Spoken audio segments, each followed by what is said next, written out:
Welcome to my channel. ಸ್ನೇಹಿತರೆ, ನಾವು ಅವರೆಕಾಳು ಬಳಸ್ಕೊಂಡು ಅವಲಕ್ಕಿ ಉಪ್ಪಿಟ್ಟನ್ನು ಮಾಡೋಣ. ತುಂಬ ಟೇಸ್ಟಿಯಾಗಿರುತ್ತೆ. ನೋಡಿ, ಅವರೆಕಾಳು ಸೀಸನ್ ಬಂದಿದೆ, ಏನೆಲ್ಲ ಮಾಡಿ ತಿನ್ಬೋದು ಅನ್ನೋದನ್ನು ನಾವು ನೋಡಿ ಇದರಲ್ಲೂ ಕೂಡ ಒಂದು ಐಟಮನ್ನು ಕಲಿತ್ಕೊಳ್ಳೋಣ.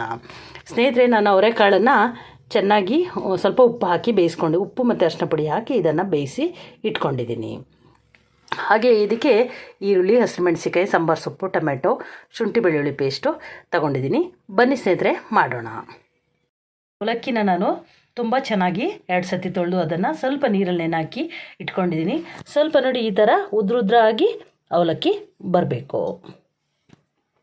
ಇದಕ್ಕೆ ಸ್ವಲ್ಪ ಎಣ್ಣೆ, ಸಾಸಿವೆ ಹಾಗೂ ಹಸಿಮೆಣಸಿಕಾಯಿ, ಈರುಳ್ಳಿ ಮತ್ತು ಶುಂಠಿ ಬೆಳ್ಳುಳ್ಳಿ ಪೇಸ್ಟು, ಸ್ವಲ್ಪ ಅರಿಶಿನ ಪುಡಿ ಹಾಕಿ ಚೆನ್ನಾಗಿ ಇದನ್ನು ನಾವು ಫ್ರೈ ಮಾಡ್ಕೊಳ್ಳೋಣ. ಇದಕ್ಕೆ ನಾನು ನೆಲಗಡಲೆ ಬೀಜ ಆಗಲಿ ಮತ್ತು ಕಡಲೆಬೇಳೆ ಆಗಲಿ ಹಾಕೋದಿಲ್ಲ, ಯಾಕಂದರೆ ಇದರಲ್ಲಿ ಅವರೆಕಾಳು ಟೇಸ್ಟೇ ಬರಬೇಕು ಅನ್ನೋ ಕಾರಣಕ್ಕೆ ಅದನ್ನು ನಾನು ಹಾಕ್ತಿಲ್ಲ. 2 ಟೊಮೆಟೊ ಪ್ಯೂರಿ ಮಾಡ್ಕೊಂಡಿದ್ದೀನಿ. ಅದಕ್ಕೆ ಸ್ವಲ್ಪ ಜೀರಿಗೆ ಹಾಕಿಬಿಟ್ಟು ಇದನ್ನು ಸಣ್ಣಗೆ ರುಬ್ಕೊಂಡಿದ್ದೀನಿ. ಹೀಗೆ ಮಾಡೋದ್ರಿಂದ ಅದು ಅವಲಕ್ಕಿ ಟೇಸ್ಟು ಕೂಡ ಬರುತ್ತೆ.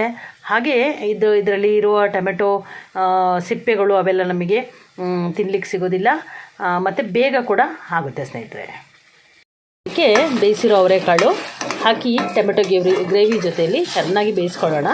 ಹೇಗೆ ಅಂದರೆ, ಇದರಲ್ಲಿ ಸ್ವಲ್ಪ ಗ್ರೇವಿನೆಸ್ ಇರುತ್ತಲ್ಲ, ಅದು ಅದರಲ್ಲಿ ಸೇರಿಕೊಂಡು ಅದರಲ್ಲಿ ಉಪ್ಪು, ಹುಳಿ, ಖಾರ ಸೇರಿಕೊಂಡು ಟೇಸ್ಟ್ ಇನ್ನೂ ಸ್ವಲ್ಪ ಚೆನ್ನಾಗಿ ಕೊಡುತ್ತೆ.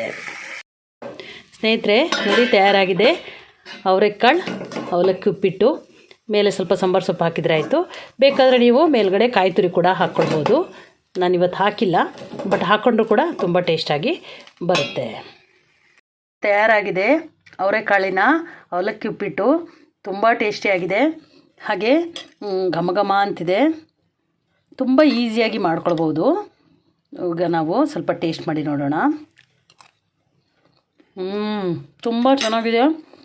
ತಿನ್ನುವಾಗ ಮಧ್ಯೆ ಮಧ್ಯೆಯಲ್ಲಿ ಅವರೆಕಾಳು ಸಿಗುತ್ತೆ, ತುಂಬ ಮಜಾ ಕೊಡುತ್ತೆ. ಹಾಗೆ ಮಾಡೋಕ್ಕೂ ತುಂಬ ಈಸಿ. ನೀವು ಕೂಡ ಮಾಡ್ಕೊಳ್ಳಿ. ಹಾಗೆ ಹೇಗೆ ಬಂತು ಅಂತ ಹೇಳಿ ಕಮೆಂಟ್ ಮಾಡಿ ತಿಳಿಸಿ ನನಗೆ. ನಿಮಗಿದು ಇಷ್ಟ ಆದಲ್ಲಿ ಲೈಕ್ ಮಾಡಿ, ಶೇರ್ ಮಾಡಿ, ಸಬ್ಸ್ಕ್ರೈಬ್ ಮಾಡ್ಕೊಳ್ಳಿ ಸ್ನೇಹಿತರೆ. Thank you so much. Healthy food with Geetanjali.